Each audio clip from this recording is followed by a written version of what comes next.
안녕하세요. 책 함께 읽기 34번째 시간입니다. 오늘 가져온 책은 이제 혼자 아파하지 마세요입니다.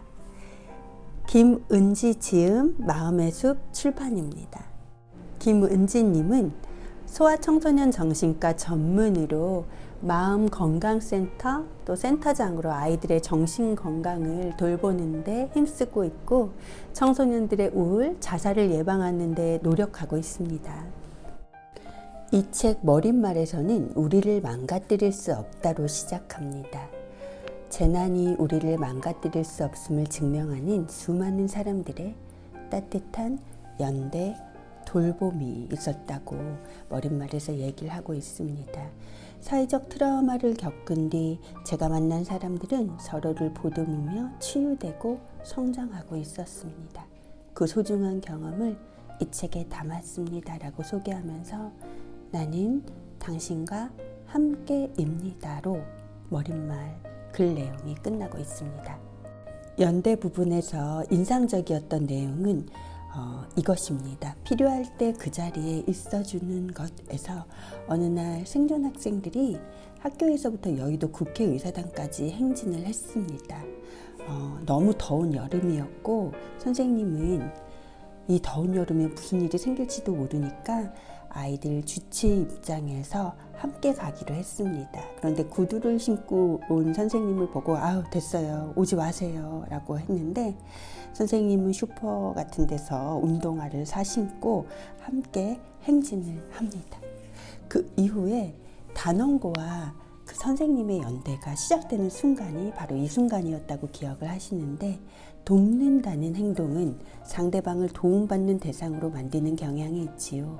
물론 우리는 많은 순수한 도움을 필요로 합니다. 하지만 연대는 도움에서 한 걸음 더 나아가 그 사람들의 뜻에 동의하고 함께 행동하는 것을 의미합니다. 외부자의 입장에서 단순히 그 사람을 지켜보며 돕는 것과는 다르지요. 1박 2일간의 행진을 통해 단원고 소속 사람들에게 저는 외부자가 아닌 함께하는 사람이라는 인식이 생겼고 그렇게 신뢰하고 연대할 수 있게 된 것입니다 라고 말합니다. 그리고 묵묵히 기다리는 시간에서는 기다리다 보면 먼저 연락을 하는 분들이 계십니다. 그럴 때 저는 온 마음을 다해 이렇게 이야기합니다. 이렇게 힘들다고 연락해 주어서 혼자 견디지 않고 그 마음을 나누어 줘서 우리가 당신을 잃지 않을 수 있어서 함께 존재할 수 있어서 고맙다고요. 또 이렇게 우리가 연결되어 있어서 살만하다고 아픔도 기쁨도 함께 나눌 수 있어서 참 좋다고 이 봄이 지나갈 때까지 함께 버텨보자고 말입니다. 연대 그 놀라운 힘 중에서는 이런 내용이 있습니다. 정신과 치료에서도 환자를 돕는다는 말보다는 환자와 함께 작업을 해나간다는 표현을 주로 사용합니다. 치료자가 일방적으로 환자를 돕는 것이 아니라 환자의 낫고 싶어하는 마음을 이해하고 환자와 동맹을 맺어 함께 치료 작업을 해나가는 것이지요. 환자의 마음속에 잠들어 있는 치료에 대한 소망을 찾아내고 그 소망을 자극시켜 환자의 의지로 바꿀 수 있도록 하는 것입니다. 치료자와 환자가 협력 치료를 하는 셈이지요. 그러다 보니 치료자와 환자의 관계가 돈독할수록 동맹이 강하면 강할수록 더 좋은 결과가 나오는 것은 당연한 일입니다. 모든 정신적인 문제에 대한 답은 이미 나와 있는지도 모르겠습니다. 도움을 넘어선 연대가 바로 그 해답일 것입니다. 라고 쓰고 있습니다. 같이 또 따로에서는 이런 내용이 있습니다. 만일 삶의 다양한 영역에 쏟는 에너지의 균형을 지키지 않고 일에만 매달렸다면 작은 한계에 크게 흔들리고 작은 희망에 크게 기대하며 중심을 잡지 못했을 것입니다. 사소한 일들에 일희일비하며 지치고 소진되어 갔을지도 결국에는 제게 지어진 무거운 짐을 놓아버렸을지도 모르겠습니다. 균형을 잡는다는 건 어렵지만 할 수 있는 일입니다. 하고 있는 일, 특정 집단에 매몰되지 않고 또 다른 나의 모습을 발견하는 사람이 행복합니다.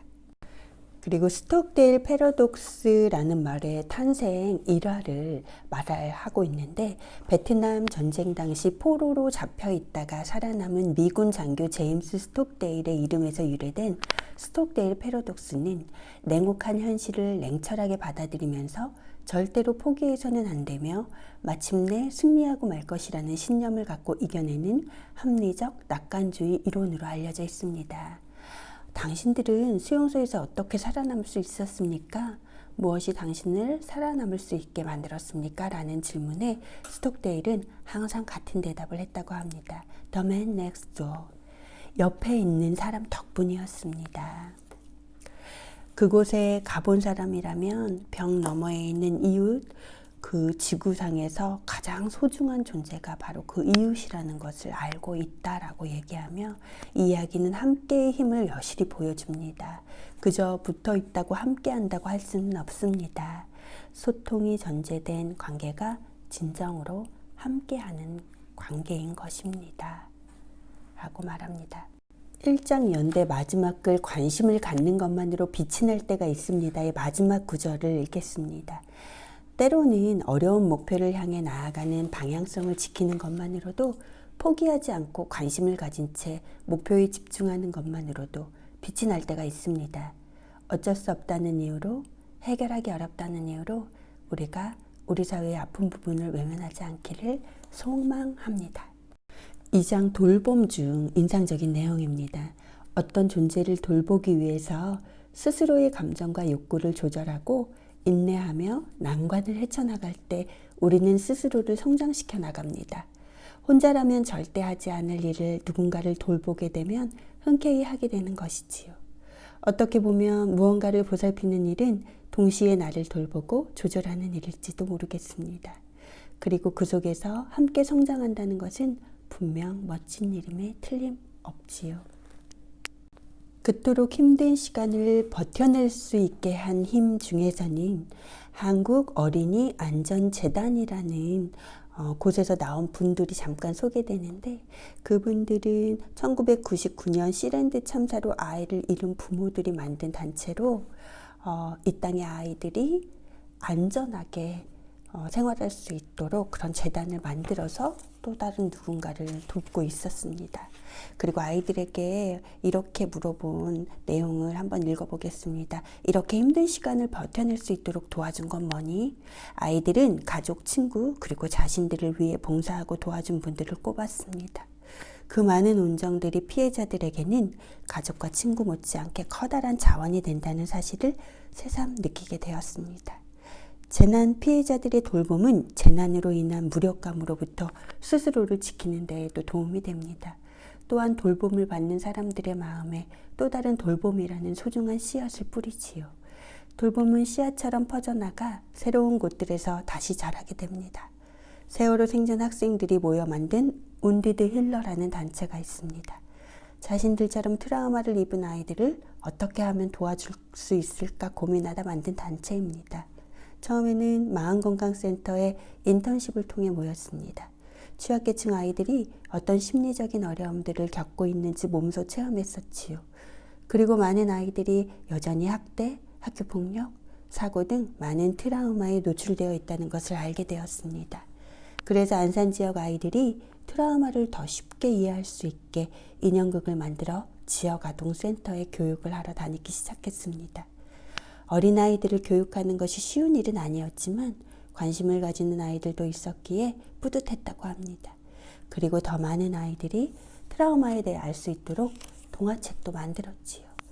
운디드 힐러의 로고는 마음의 씨앗을 품고 있는 나무입니다. 나무를 심은 사람이라는 단편소설로부터 유래된 이 로고처럼 아이들은 자신들이 그려있듯 상처 입고 갈라진 마음에 소중한 씨앗을 심고자 합니다. 이렇게 돌봄은 우리 안에서 서서히 확장됩니다. 봄날에 퍼지는 민들레 씨앗처럼 말이지요.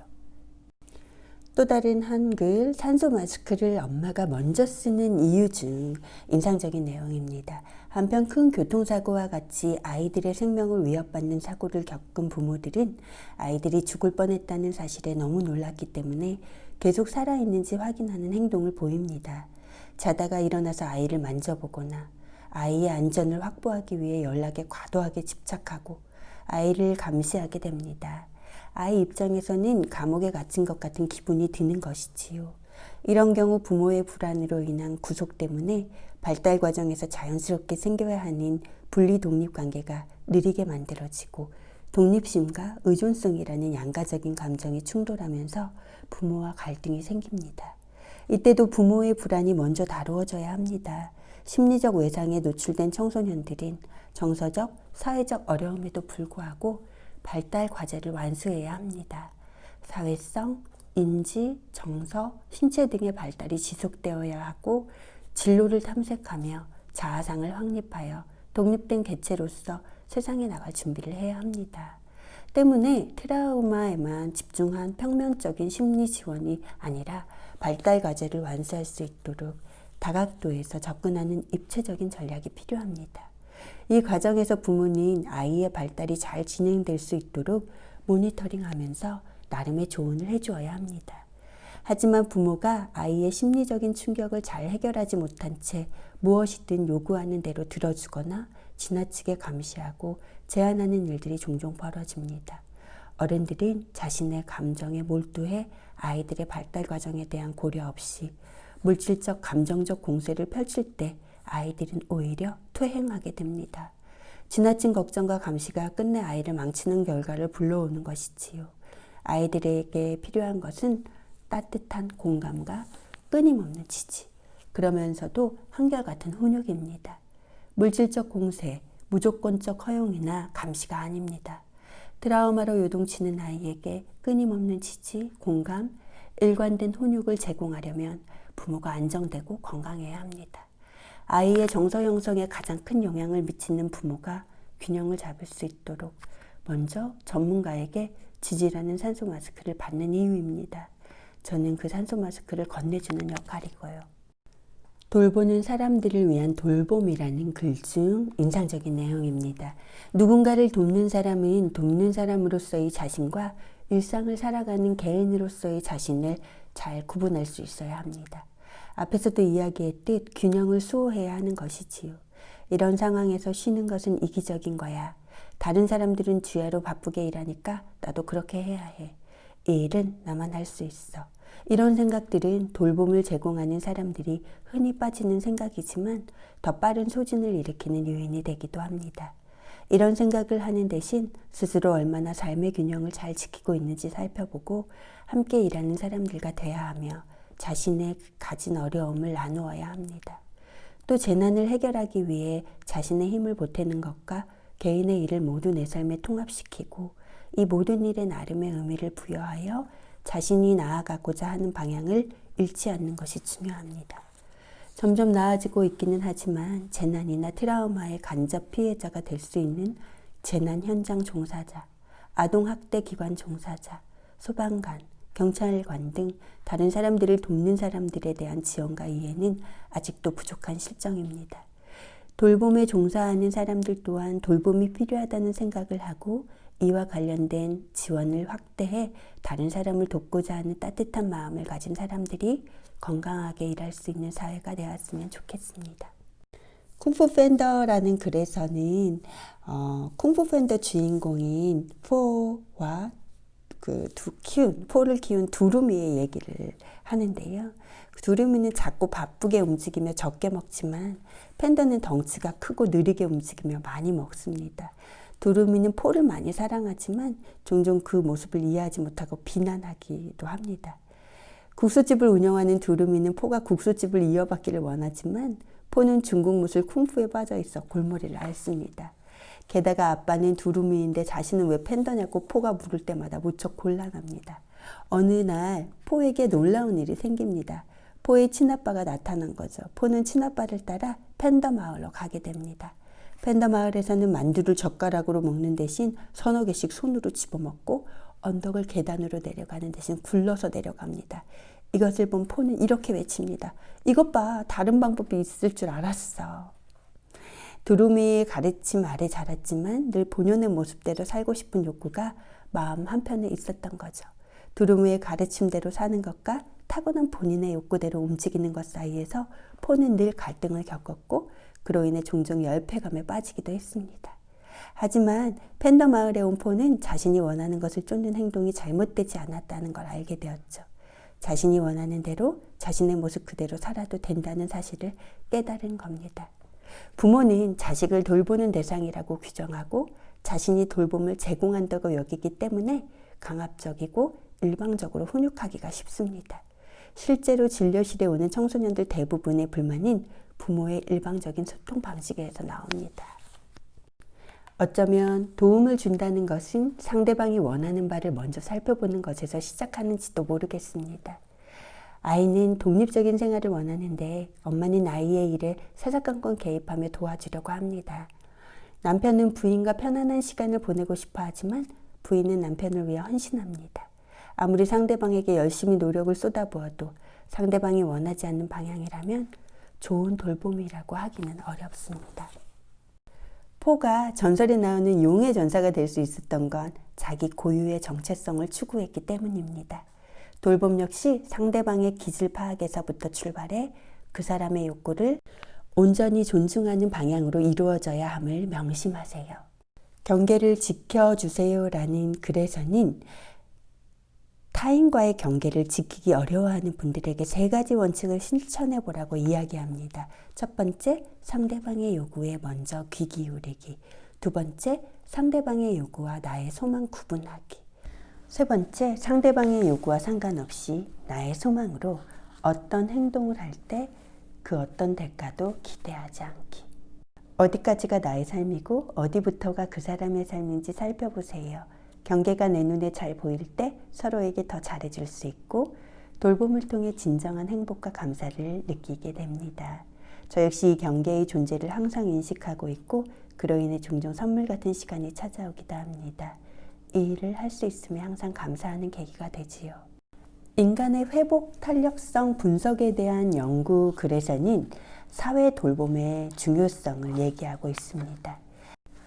아이들의 회복 탄력성을 위해서 첫 번째 개인이 가진 기질이 있었고 두 번째는 가족의 보호, 또 가족 중 아이가 유대감을 가지는 정서적으로 안정된 사람이 한 명만 있어도 아이가 회복 탄력성을 가질 수 있다는 것이고 또 마지막으로는 여기서 가장 중요하게 여겨지는데 지역사회의 보호가 긍정적 요인으로 꼽혔다. 지역사회로부터 정서적 지원과 조언을 구하는 것이 아이들의 회복 탄력성에 많은 영향을 미쳤던 것.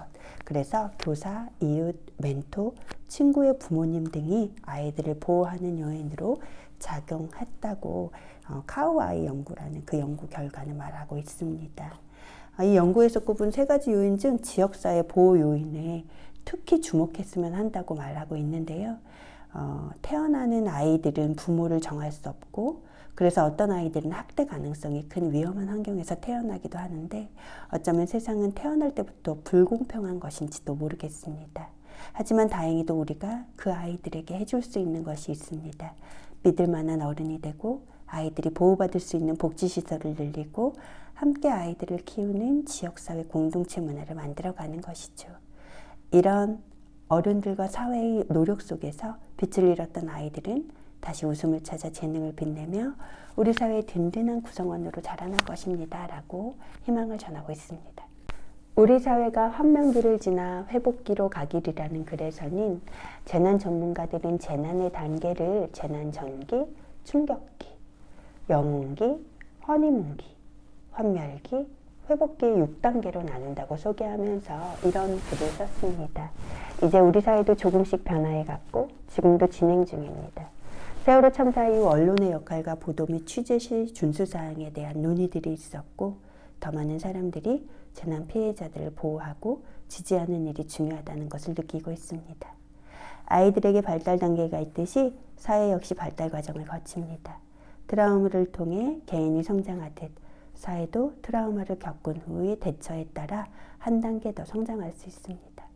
사회의 성장에 필요한 것은 피해자들에 대한 한결같은 공감과 지지, 일관된 노력일 것입니다. 우리 사회가 환명기를 딛고 일어서 회복기로 접어드는 그날을 고대합니다. 3장 치유, 내게 찾아온 우울을 극복하는 법 중에서 인상적인 내용 읽겠습니다. 몇 년 전 구포역 열차 전복 사고의 생존자분이 세월호 생존 학생들에게 하는 이야기를 들었습니다. 우울이 오면 내 마음이 쉴 때가 되었다는 신호를 보낸다고 생각한다고요. 우울을 애써 이겨내려고 하기보다 그냥 충분히 쉰다고 말이죠. 또 내담자 중 한 분이 인터뷰를 마칠 때쯤 이런 이야기를 했습니다. 내 심리 문제를 깊이 보고 나니 나 자신이 더 이해되어 어떻게 해야 할지 알겠어요. 우리는 우리가 가진 우울을 이해해야 합니다. 따뜻한 차 한 잔으로 얼어붙은 몸을 달래듯 긴긴 눈물 끝에 드러난 마음의 바닥을 어루만지며 나를 위로해 주어야 합니다. 그게 며칠이 걸리든 상관없어요. 장마철에 며칠이고 몇 주고 비가 내리는 것처럼 꾸준히 자신을 바라보고 수용하고 견뎌내야 합니다.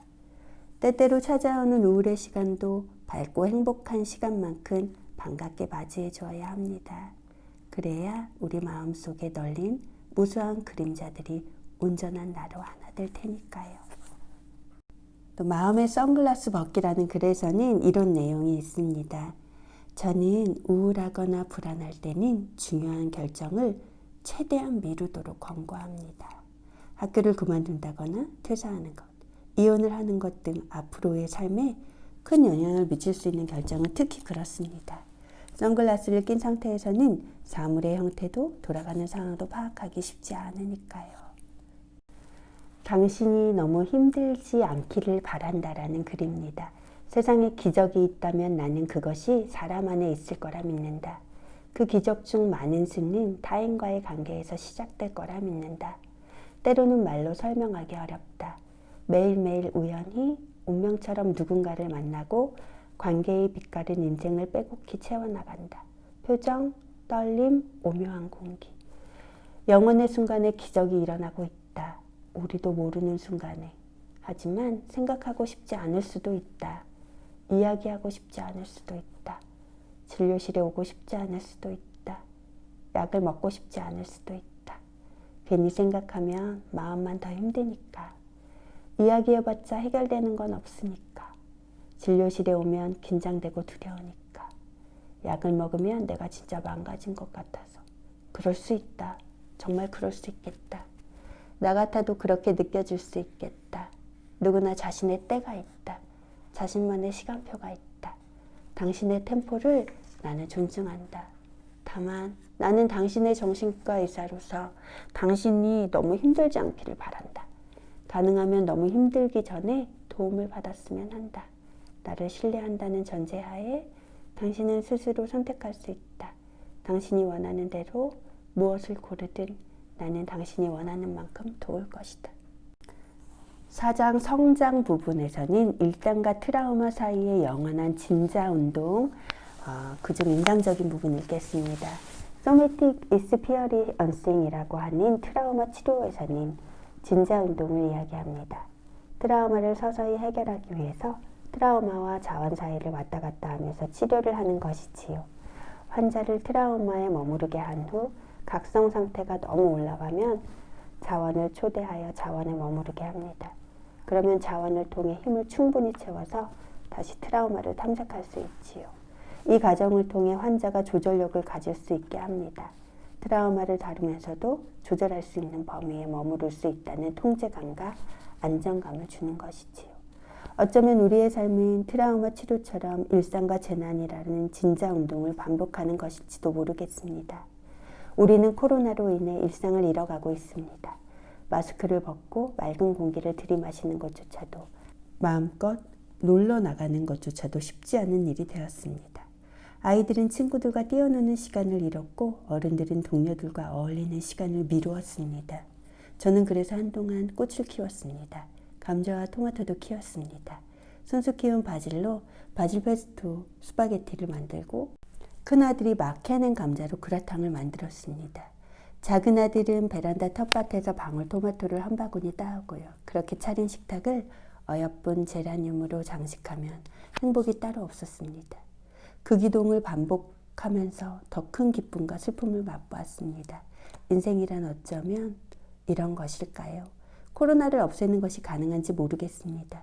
하지만 감염병 재난이 만들어낸 지치고 힘든 순간에 우리가 머무를 수 있는 자원을 만들기 위해 노력할 수 있지 않을까요?